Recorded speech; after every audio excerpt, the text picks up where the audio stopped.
Puro cornfield dito, guys. Cornfield. Wala masyadong bahay, puro cornfield lang. Malungkot ang buhay dito. Buhay Amerika, malungkot. Kaya mga tao dito, bahay, trabaho. Bahay, trabaho.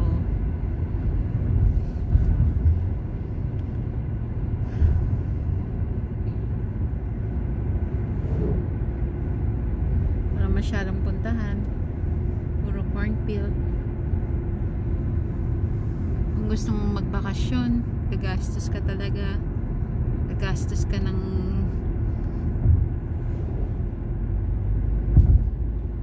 ilang hundreds of dollars.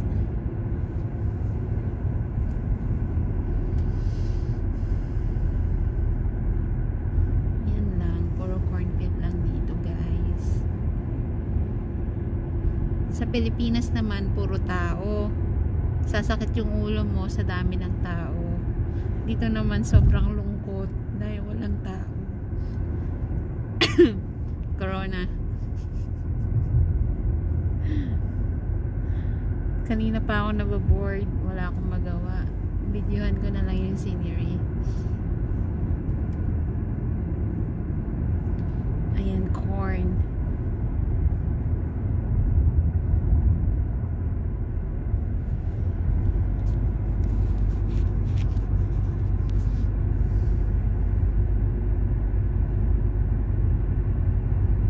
Ano pa ba? Wala naman masyadong magawa dito eh. Puro cornfield lang talaga. Ayun.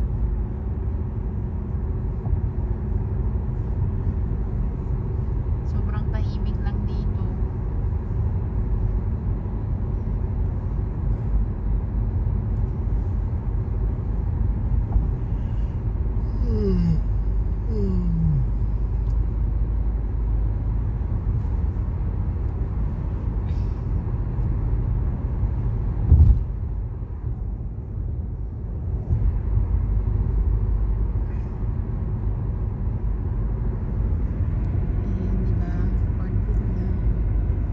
Puro cornfield.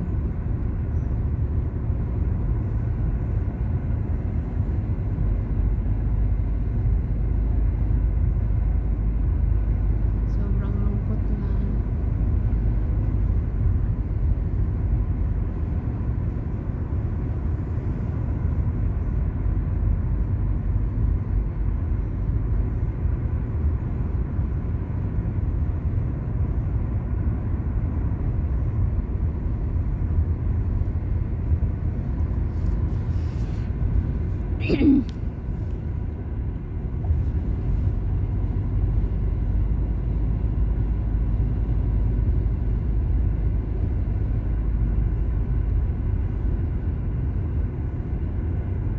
Malawak ang lupain dito, pero hindi yan sa amin.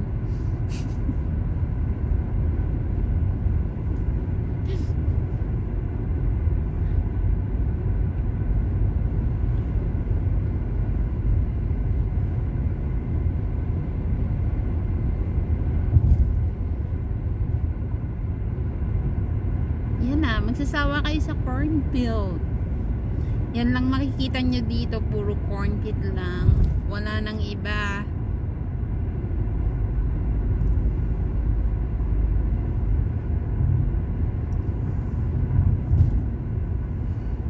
Soybean field.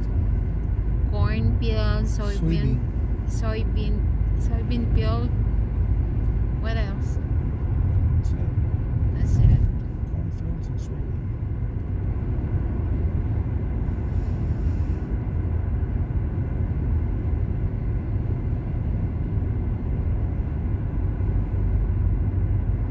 Dito wala kang makikitang tao sa labas ng mga naglalakad.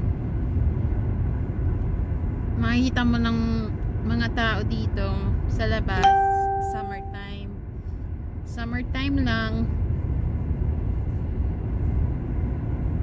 Yung mga gustong magpatan, pero pag gantong ano na, mag winter na, yan na, wala nang tao.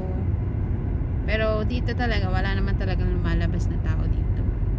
Lahat sila nakatago sa loob ng bahay. Malungkot. Sobrang lungkot. Mababaliw ka sa lungkot. Yun lang. 'Di ba?